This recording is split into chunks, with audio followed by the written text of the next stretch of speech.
let's go on. On to chapter 3. Let's not waste any more time. See how much faster we can read a chapter if we don't stop every 5 seconds to do some silly jokes? That only happens when we actually come up with one. Yeah. Anyway, chapter 3, and I'm going to start reading in a second.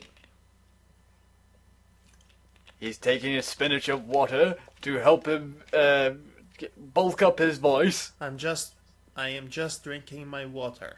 No spinach flavor water. Who would drink spinach flavored water anyway? Do not. Okay, Popeye is not welcome here tonight. Yeah, sorry, Popeye. Oh, by the way, Genndy Tartakovsky is going to direct the Popeye animated film. Yes, I saw the trailer for that actually. That is so cool. You have no idea. But anyway, let's not get sidetracked. Yeah. Any more than we already do. Chapter 3. Pinkie Pie tenderly finished cleaning and wrapping her wounds. Her leg still throbbed from the bite wound, but at least now it would start to heal properly. She tested her weight on it. There was a small bit of pain, but nothing she couldn't handle. She could keep moving. She could run away if she had to. Especially, she's going to need that particular ability in a moment. She looked at the note she had placed on her bed once more. It had been resting at the bottom of the balloons basket, as if it had been waiting for her to find it. Laughter and smiles of youth, together as they find our truth. Dreams of the future are held, and as fears of the past are expelled. I would say this was written by Modpie, but there's no rocks involved. You're right. We should add more rocks to it. Laughter and rocks of youth, together as they find out rock. Rocks of the future are rock, as rocks of the rocks are rocked. I call it rocks. Anyway, yes. So I think, okay, in these 4 lines of improvised poetry, basically there is the bulk of the entire story. Finding out the truth, fears of the past, dreams of the future, etc., etc., etc. It's all hinted here. It's all spilled out, really. In hint. Exactly. It's not like I said. This is not very much different from a regular Silent Hill playthrough. In fact, the style of narrative, the style of narration, which I already explained, it's very much taken from a gameplay experience of the actual games, and that's what I find fascinating about it. You know, the writing style. Misspelling and mistakes aside, that can be corrected, but as long as the narrative structure is solid, then we have nothing to worry about. You know, she had been dwelling on this note since she'd found it. She knew it was a riddle, because all riddles are in rhyme. She wasn't very good with riddles, but her mind had finally calmed down enough now to start thinking more coherently. Her brain was finally not reeling from horror long enough to take deciphering these words seriously.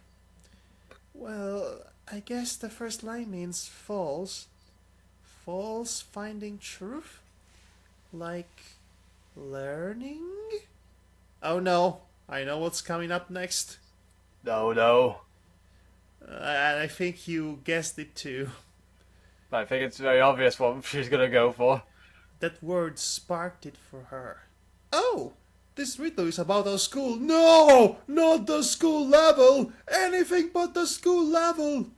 Well, as long as it's not the hospital level. No, the hospital level is in the sequel. She said, rereading the riddle in context of a school, and all the lines fit. So, does that mean I should head for the school? She asked herself, and then herself answered yes. She looked around at the dilapidated room. The balloon that was torn apart. The body of Alpha Philly. No reason to stay here. She sighed as she packed the note into her bag before grabbing the lantern and heading outside. She shivered as she hit the cold, snowy air once more. She hadn't realized how warm it was being inside of the buildings. Okay, funny thing about Silent Hill scenarios, you cannot stay in the same place for too long. I wouldn't know that. I only know about Silent Hill's stories. Actually, not Silent Hill, but if Silent Hill was a different kind of story, not a video game, then it would make sense not to stay cooped inside a room for too long, because they get you if you stay too long in the same place, because the cursed town wouldn't just let you be until you find the truth, whatever it may be. So yes, that's a recurring element in this Silent Ponyville saga here. So yes, okay, looking for the school building. This will only end so well. She turned the lantern off and placed it back in the bag. She then began her gallop towards the school. She watched carefully from behind the tree as the lumbering form of the monster paced away from the entrance to the school. It looked just like the first monster she had encountered, the three-legged Grona. Oh, by the way, that's the official name, the Grona. If there's more than one of those things, maybe Grona is a good thing to call them, she thought to herself.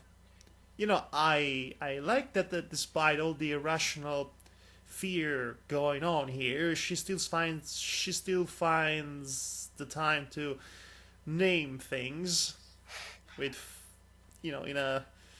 like she would do. Hey, it's what I do in any game. Okay, I'm gonna call. Okay. I'm gonna call you Freddy, and I'm gonna call you Foxy, and I'm gonna call you. Please stop eating my face! It's what I did in Resident Evil anyway, whenever they came up with those stupid names like P179 or whatever, I just called them something else. Larry. Okay. Yeah, like Larry or douchebag. Okay. She had hoped the buzzing of her phonograph wouldn't give her position away, but it didn't seem to notice any sounds unless she made them. It soon began to lumber away into the fog, turning into a dark silhouette of itself. She figured now was the perfect time to move. She quickly made it to the front door of the school and pulled on the handle, trying to get inside quickly. The door jammed from the sound of it being locked. Oh great, now you're in corpse party, congratulations. You're never getting out. What? It's locked? She said, bewildered. You never played a survival horror, right, Pinky? She hadn't expected it to be locked. And after the riddle that Hal told her to come to the school, did I get the answer wrong? Try the key. I believe that riddle was referring to a broader aspect than just a school building. She asked herself as she looked at the door again. It was then that she noticed just above the handle was the lock, with the symbol of a star on it. Yay! She's working out things. I'm so proud of her. It sure is convenient that she received the key just before going into the building. Oh gee, it's almost as if the town is controlling her every move. Or the writer, or the game. Are we being really metatextual like this? Yes, we are. We always do that. And the story is being metatextual in a slightly more subtle way than us. So, anyway. It felt like a switch was flipped on in her head. She quickly reached into her bag and pulled out the key Gummy had left for her, being careful not to undo the ribbon. She placed the key into the keyhole, it fitting perfectly. Shouldn't it be fitted perfectly? Wait, am I right? No, it should be. Oh, okay. The door unlocked with a satisfying click, that made her smile softly. She went to grab the key to hold on to it again. The key, the key turned into ash. The tiny pieces quickly fall into the ground. Well, that basically is one way to basically say, you do not need this key anymore. Exactly. And avoid the whole, do you want to discard it option?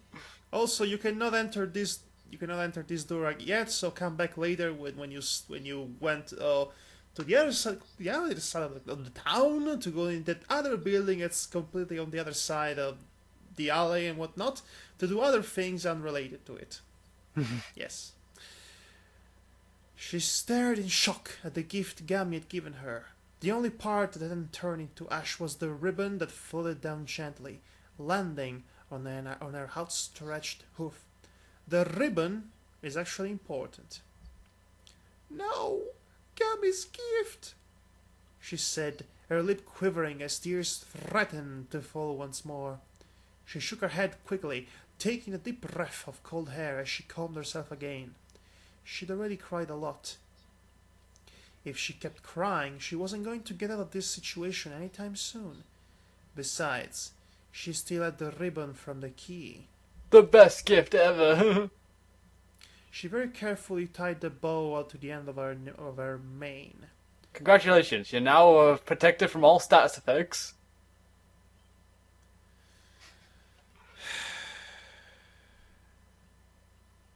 I am too busy smiling my head off right now. It still didn't have its frizz on it. Frizz to it. Frizz? What the?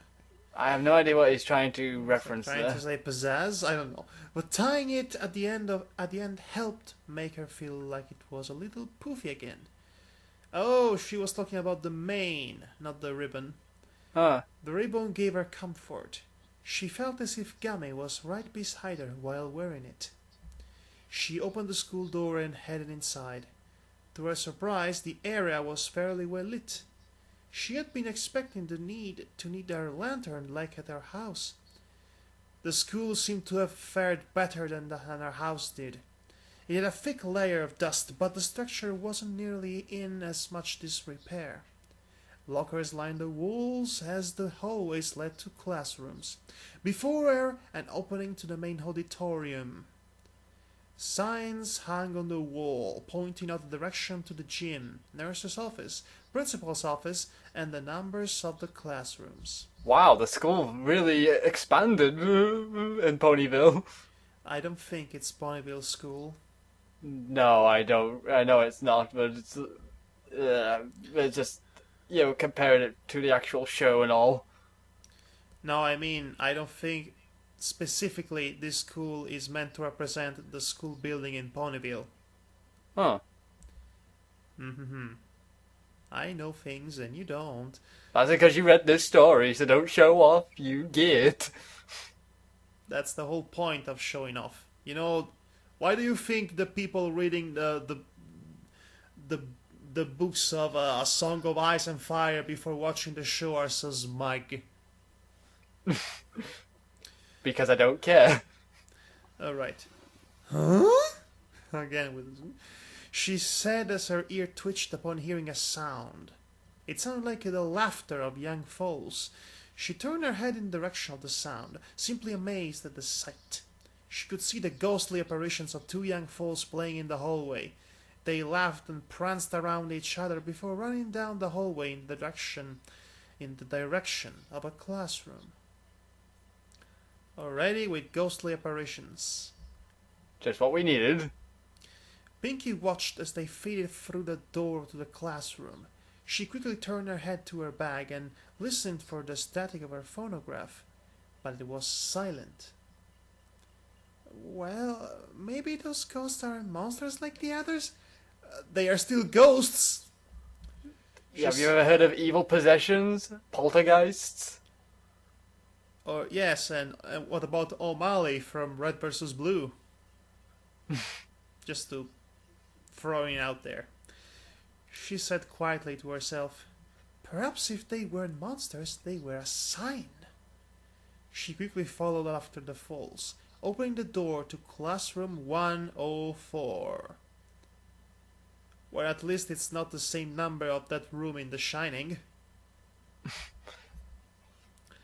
The classroom was as quiet as the halls of the school, stagnant air mixed with a layer of dust. But the room gave Pinky a sense of nostalgia. It was the classroom she had gone to when she had moved to Ponyville. Memories began to flood her mind. Alright, flashback. So, Davar, you'll be reading. Well, Miss Pinkamena Diane Pye, we recognize that you have been homeschooled for most of your life, but upon testing you on the Ponyville standardized test, your score was not high enough to acknowledge a graduate-level pony. So we are requiring you to take at least 1 year of public school here in Ponyville, the mayor explained to her. Why would the freaking mayor do that instead of the principal?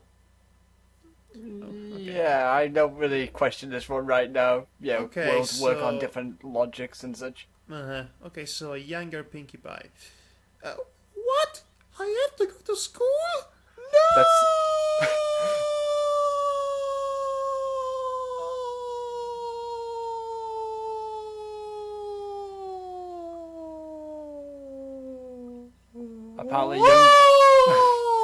Apparently younger Pinky sounds slightly like Mickey Mouse.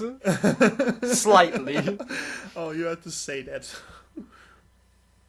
Pinky said, pouting in her seat opposite the mayor's desk. But learning was so boring. She stomped her hooves a little in her chair. Oh wait, that's Octavia. Now, sis, Octavia said, reaching over and placing a hoof on her sister's shoulder. It won't be that bad. Just think of all the new friends you'll be able to make. You'll have a lot more ponies to invite to your parties, she said comfortingly. Comfortingly. Devar, repeat after me. Comfortingly. Comfortingly. But... Pinky said, looking at her sister with pleading eyes. She already knew that she wanted to spread smiles as much as far as she could, but this was her first time finding other ponies to be friends with, to host a party for. She was rather intimidated by the thought that they wouldn't like her parties.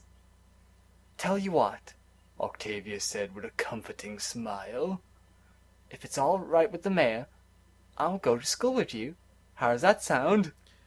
And then I shall move to Canterlot when I'm going to move into the apartment with my vampire girlfriend. How does that sound? Yeah, all makes sense. Everything is right in the world. Team Humus fanfiction readings, trying to connect all fanfictions with good chronology since now. They're part of a shared universe, like we are better than the Marvel universe. Alright. I don't see why not, the mayor said with nodding with a smile.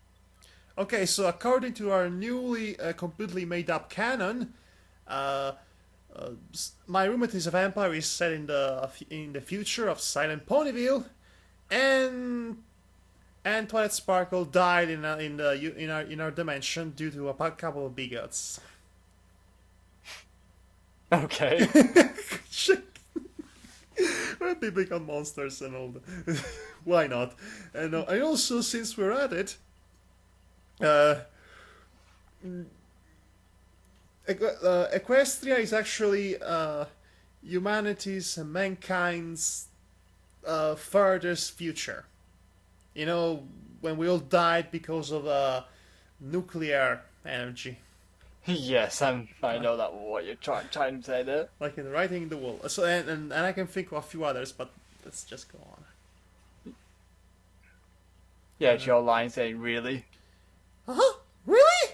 Oh my gosh, you're the best big sister ever! Hey, Octavia! Pinky said, hugging her dear sister with all her might. With all her might!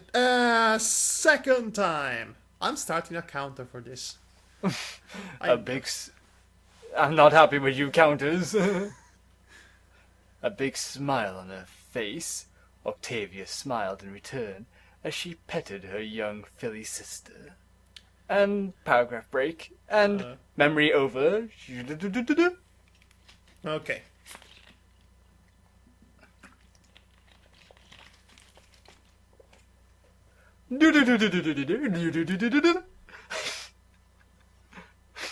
Try not to drown the bar.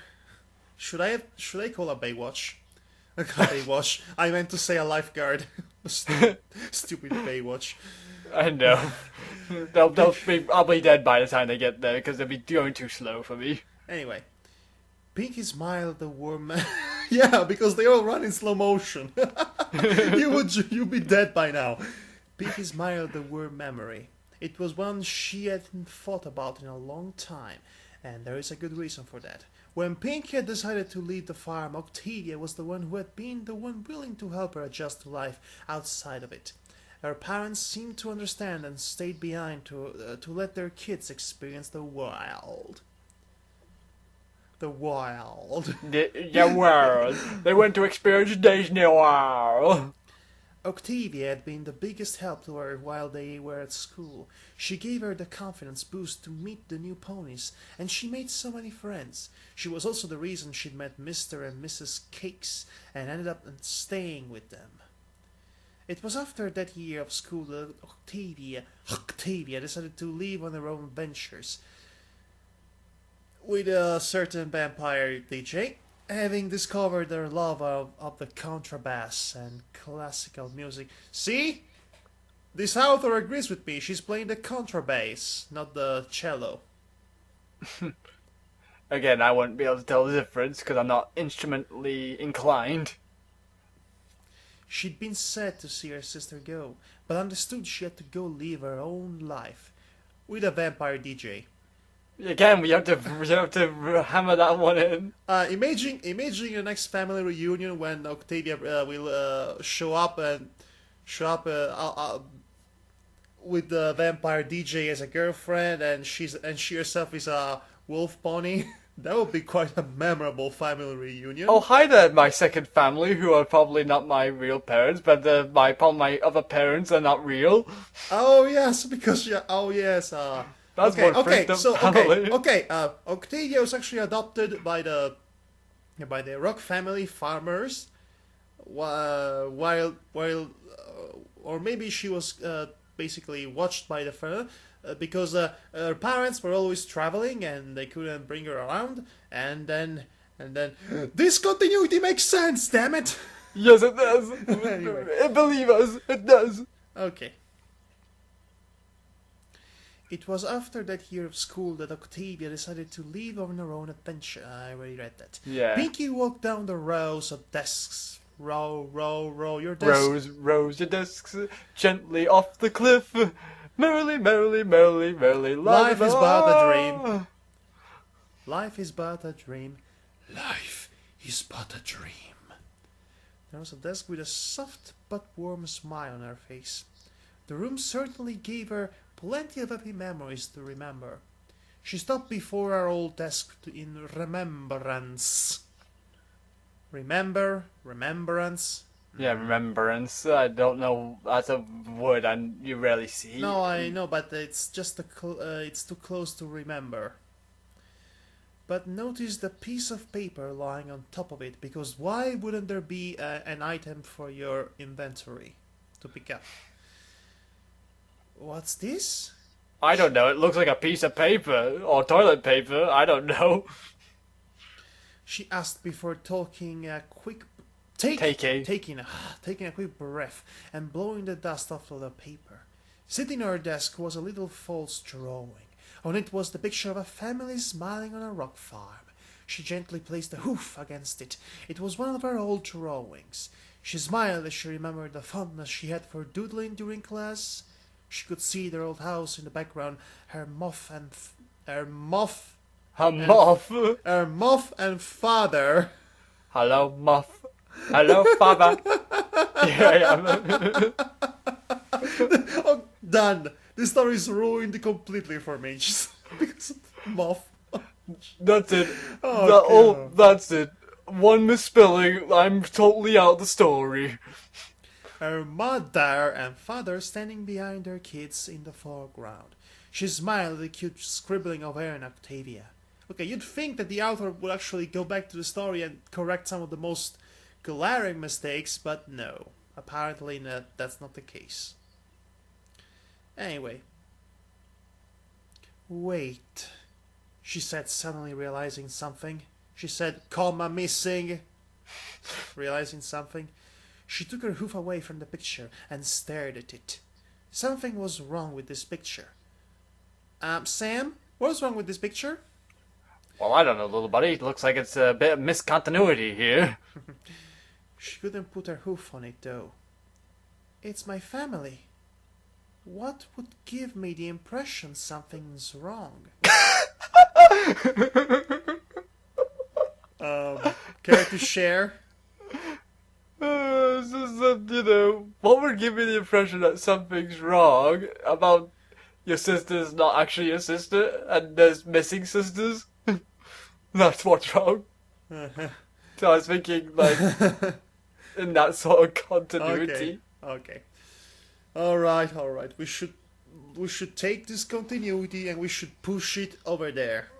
Yes, we should take it with a pinch of salt at this rate. Anyway, she stared at the happy family of four. She couldn't fight the strong urge that there was something wrong with the picture. But no matter how she racked her brain, stop giggling like an idiot, Lavar. Nothing seemed to come to mind. She scrutinized the picture carefully. I'm sure if Octavia was here, she would know what the problem was. Pinky shook her head softly. She always was the smartest of us. If we were even in trouble, she will always bail us out. Her words stopped dead. She said us. Bail us out. Her words stopped dead.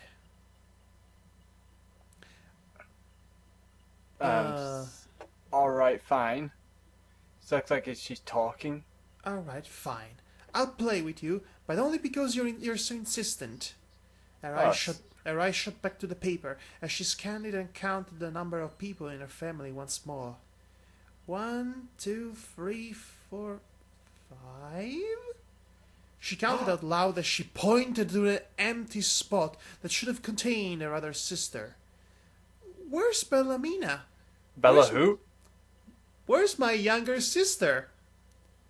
Apparently she's called Bellamina. Well, interesting name. It's weird that she wouldn't remember her momentarily. She scoured the picture for any sign of her. She wouldn't have drawn a picture of her family without her. Would she? Wait, come to think of it, when was the last time I thought about Bellamina? She asked herself quietly. She remembered thinking about Octavia several times over the years, but she never thought about Bellamina. Oh my gosh! I must be the worst sister in the world! She said, feeling so rotten for having forgotten about her other sister.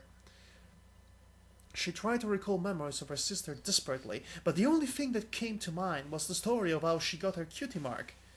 But beyond that... She shook her head furiously, trying to jog loose any memory, but she didn't remember anything else. She looked down somberly before slamming a hoof against the ground. I am so sorry, Bellamina. I promise you, once I get out of here, I'll keep you in my thoughts. And maybe I'll pop in and visit. You know, just a thought. Yeah, just don't be like those pop-in ads. They were annoying. Pinky said, comma missing, determined now. And here I thought it was me who put you off. Holy goddess of commas. Just honestly, are all the commas in the story on a union strike? They must be. They're on a break. She had to escape the horrors that had befallen Ponyville. She looked around the classroom, her eyes being drawn to the desk next to hers, the one Octavia had sat in during school. On the desk was a red circle with an X through it, written with a red marker. It's red, so I would assume the marker is red. So, yeah. Yeah. Okay, you said it's a red circle with an X through it, written with a red... Oh, I get it! It's a safe spot! You can now save the game! She carefully grabbed the edge of the desk and opened the top of it, looking inside. Inside of the desk was a blue jewel carved into the shape of a contrabass. Wow, it's beautiful. Took the words right out of my mouth, Pinky. Pinky gasped, examining the item. She wasn't sure what it was doing there, but she had the strong feeling that it was something she was meant to keep. She picked it up carefully before placing it gently into her bag. She closed Octavia's desk before realizing she should check her desk as well. She was careful not to disturb the picture and open hers as well. Inside was a red jewel in the shape of a balloon. She quickly placed it inside of her bag as well. Don't break 'em. She closed the desk and looked around. None of the other desks... Okay. It said desks at least 6 times by now. None of the... Okay, this story needs a proofreader so badly. None of the other desks appeared to have anything of significance on them. She headed to the front of the class and checked the teacher's desk. There was a note written on the desk. Oh my goodness! Seriously? So they could have said there was a note written on top of it. Seriously, couldn't she use a synonym? Desk, table, appliance, anything.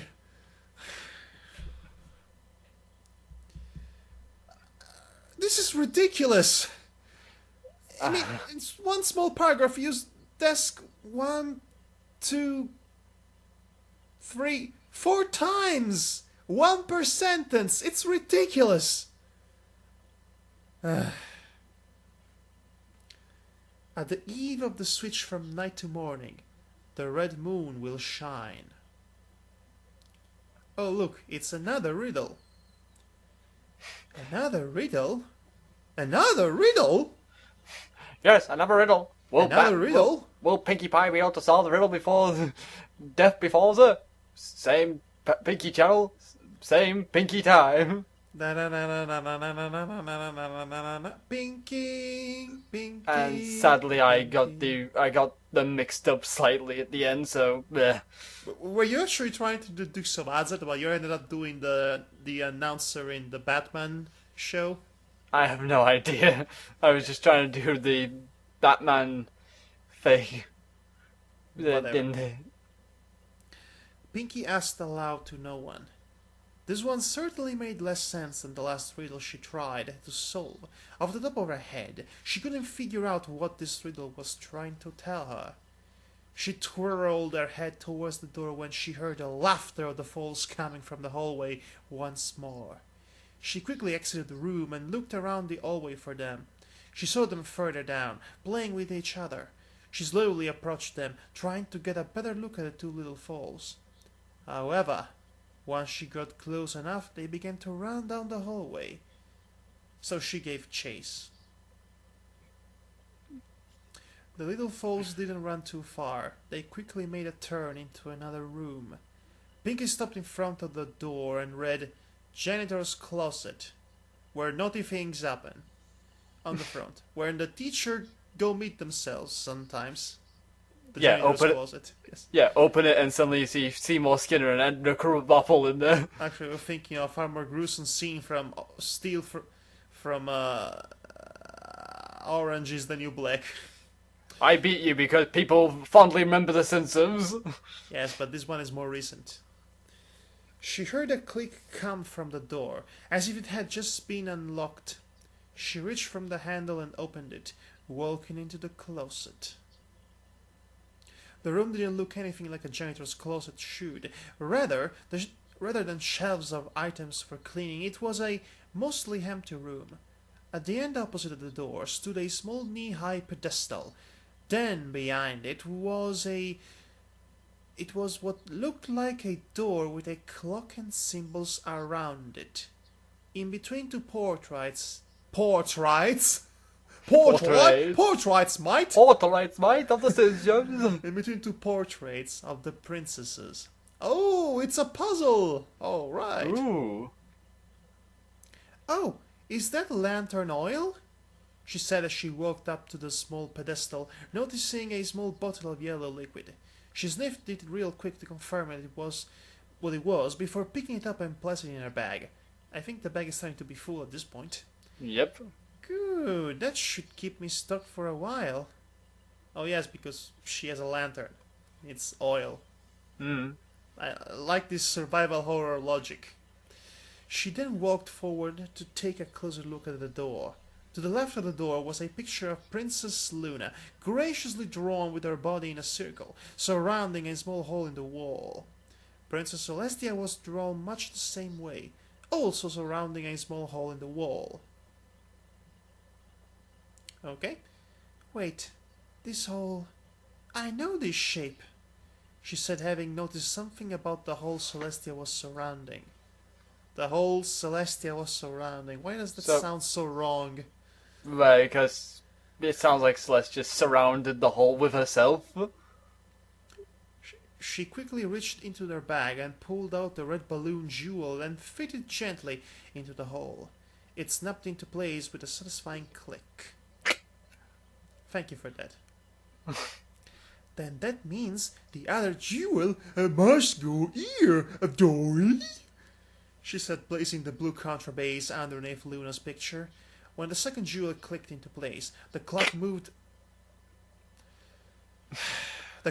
forward out of the door a little, followed by the symbols placed in a circle around it. She looked carefully at the symbols. There were 6 pictures, 3 of suns, 1 red, 1 yellow, 1 blue and 3 moons, 1 white, 1 green, and 1 red. It's a rainbow. Wait. Oh well. Wait. A clock and a moon. The words from the teacher's desk came to mind. The eve of the switch from night to morning. Night is PM, morning is AM. They switch at 12, and the red moon will glow at that time. Okay. Yes, this is starting to look less like a story and more like facts. For an existing game. She placed her hand... maybe you meant to say oof? He actually wrote hand. Oh boy. That's a big no-no with Madhog.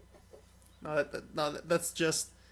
No, that's not just a simple misspelling. That's just wrong at a fundamental level. It's a pony. It doesn't have ends unless it's Equestria Girls, but it's not. This is bad.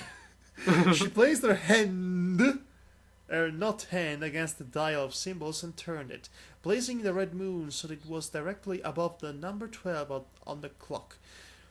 This story has a lot more errors than I actually remembered it to have. Then she moved the 2 hands of the clock to point at the number as well. The clock chimed 12 times as it this is really bad. Okay, the clock chimed 12 times as it and the dial moved back into the door. Okay. Before the door moved up and rose into the ceiling, opening the path, Pinky quickly walked into the next room. Huh? She said as her ear twitched. She heard a very quiet sound, like it was a sound coming from Ponyville itself. She recognized it as a siren. Oh no! Oh, good lord. It's the siren! A siren was blaring in the distance. Oh boy, I'm so scared. Please hold me. Go hold yourself. Okay. She wasn't sure what it meant, but she had the gut instinct it didn't mean anything good. Oh, usually, usually sirens only blare where something's good is going on. Totally not harmful to anyone. She focused on the room before her. She regretted it instantly.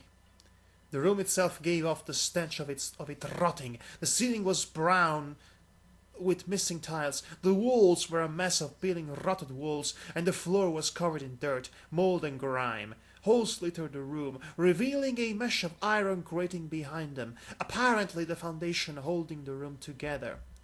2 dead ponies hung from the corners of the room, their bodies wrapped in some kind of cloth, but their blood splattered the wall and floors next to them. They hung by chains the metal that kept them suspended. On the wall between them was a single word written in their blood. Run. She didn't need to be told twice as she ran out of the room. She ran out of the janitor's closet and back into the hallway. Wait, what happened to the light? She asked as the hallway she entered was pitch black. She quickly reached into her bag and pulled out a lantern. The flame came to life, illuminating the hallway. She gasped as the hallway was no longer that of the calm and quiet schools, but instead was made of the same dilapidated materials as the room she just escaped. Oh boy, everything was rotting, held together by a metal grating. The grime covered the floor in splotches and blood caked the walls. Hanging bodies of ponies were visible at various intervals down the hall. The smell of so much rotting gagged Pinky. If not for the lantern in her mouth, she would have lost her stomach. I know. The sound. This is where things get real. The sound of static hit her ears next. Her heart started pounding as she next heard footsteps echoing down the hall. She turned in the direction of the footsteps, listening to the hiss of static grow louder as the footsteps grew closer. Her brain was screaming at her to run. Listen to the wall and put every force of power into her hoops. But she seemed stuck, almost glued to the spot. This feeling wasn't like the other monsters. The sensation was piercing down right into her very soul. This feeling was biting into her and was forcing her feet to stay. She doesn't have feet. The edge of the light hit the creature. It walked further into the edge of her light as she felt her heart stop for just a brief moment. It was one of the monsters of her nightmare. It was a tall, slender pony that towered over her. It had no face. Its skin clung to its face and body as if they were attached directly to its bones. It was pale, deathly pale, accentuated by the black suit and red tie it wore on its torso.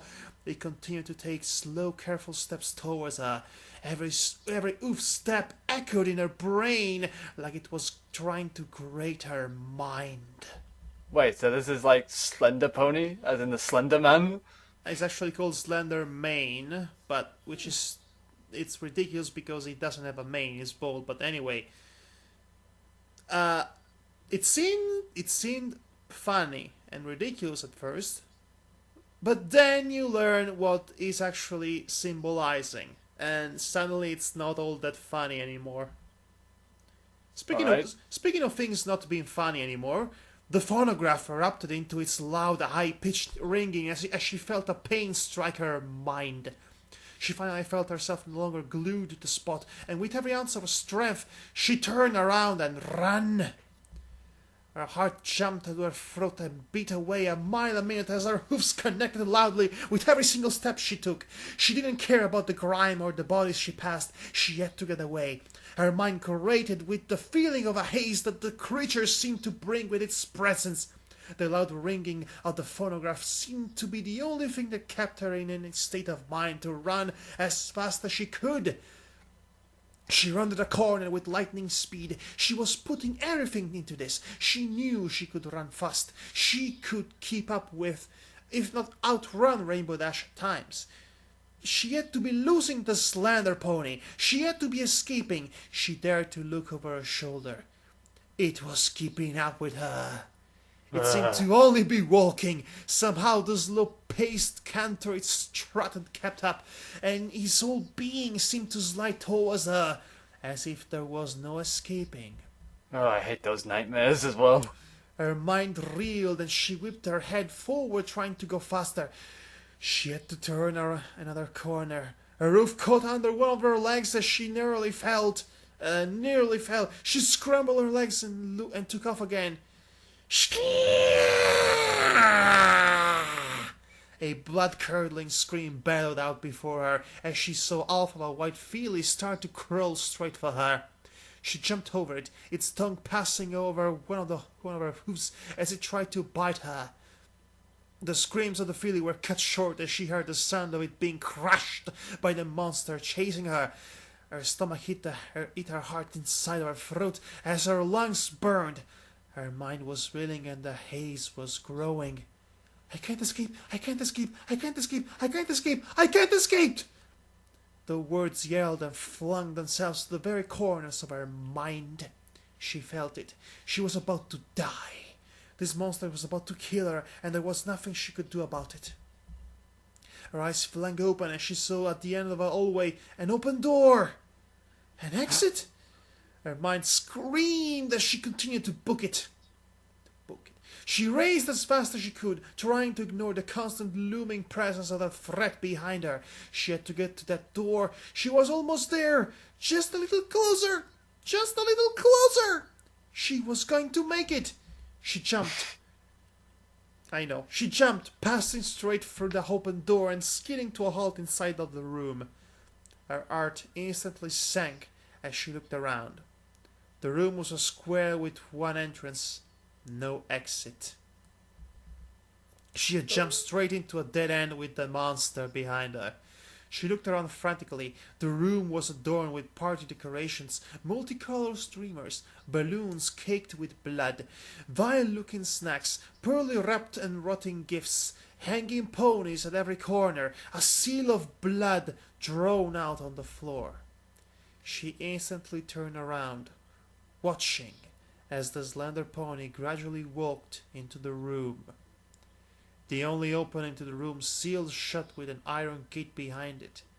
There was no escaping it now. She was trapped in the same room as this monster. She dropped the lantern from her mouth, no longer able to hold onto it as she panted frantically.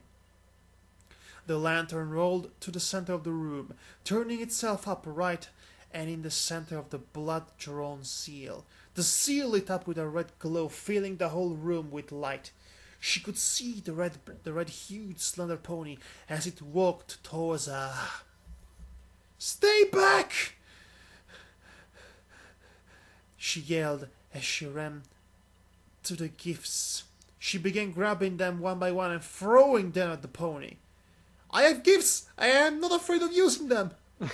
The gifts... I cannot do this. The gifts struck the pony and seemed to stun him for a moment, but as the gifts hit him, they fell to the ground and burst into a pile of ash. They slowed his walk down for a moment, but soon they didn't even face him. She grabbed the last gift and tossed him with all her might. All her might again. Straight at his head. It struck him before blowing up into a pile of ash. Pinky cried out in pain as she felt like her forehead was splitting open as her vision hazed into oblivion. She stomped her hoofs down and ran blindly in a direction away from the pony. Her vision returned as she felt blood trickling down between her eyes, dripping off of her nose. He'd opened up a fresh wound on her head. When did he even do that? That's what I wonder. She grabbed the table holding the vile snacks on top of it and tossed it to the ground. She raised her hind legs up and with all her might she kicked the table straight at the slender pony. The whole table struck him and pushed him back. He hit the wall as the table seemed to hold him in place for a moment. Pinky panted as she stared at the creature. He got up. He pushed the table gently and the table fell apart as a pile of ash. Pinky's legs gave way under her as she fell to her knees. Tears fell from her eyes as she sobbed in pain and exhaustion. She couldn't fight this monster. It was too much. Her mind reeled and wanted to accept her death. Her body couldn't take it. Her mind couldn't take it. She felt her mind begin to hurt worse. The slender pony drawing closer. She couldn't look at him. She sobbed with her eyes closed shut, just wanting the horror to end once and for all. The pain stopped. The hoofsteps of the pony had stopped getting closer. The ringing of the phonograph was dying down. Pinky dared to open her eyes and looked up. He was still there, but he had stopped its assault on her. He looked like he was looking away from her, at something she couldn't see. That's when she heard it. The siren. The siren was going off again in the distance. The slender pony put one of its lifted hoofs to the ground and turned to look at Pinky. She braced for whatever he was going to do, but it just stood there. Then, slowly, he lowered his head into his suit and pulled out a small brown box. He placed it on the ground before turning around and walking away from her. Oh, it was just an admirer, and she wanted to give her a gift. That makes sense, right? Yeah, it does make sense. Yeah. He was like, notice me, Pinky Senpai. The light in the room dimmed until it was pitch black. Light from her lantern began to bring a gentle glow to the room. Pinky hiccuped, taking a huge breath of air that burned her lungs again. She could feel her heart still racing at top speed as she began to get her bearings. The room wasn't the one she had just been in. It looked like a normal basement, in that pipes and fixtures and controlled water and heating throughout the building. Her lantern lay on its side in the middle of the room, glowing with its gentle flame. The brown box was still where the slender pony had left it.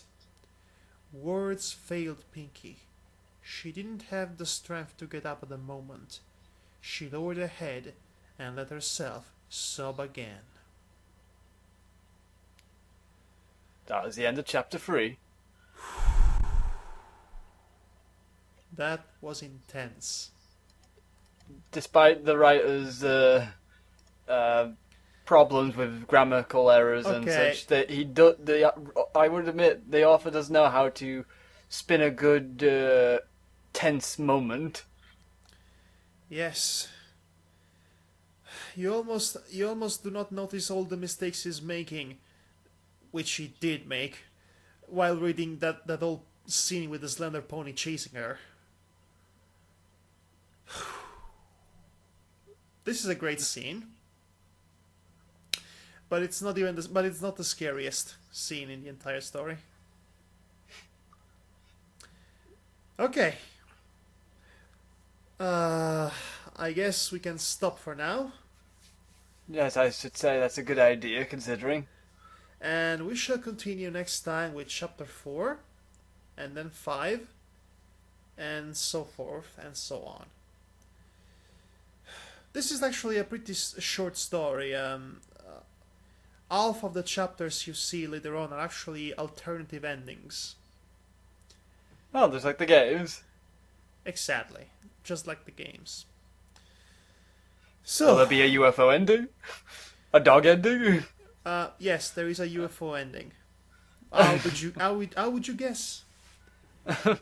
So Tradition. So anyway, this was Silent Ponyville. This is getting really intense, as you can see. I am almost breathless because I've been basically reading the entire chapter. Well, I think that's fair, considering I read most of the last chapter. So, we shall continue on next time with our continued descent into the madness of Pinkie Pie's subconscious mind. and all that it implies. Also, let's see if we can actually update that Holer might counter. It is now officially a thing. Oh, goody. All right. See you next time. Take care, and see you next time. Scream!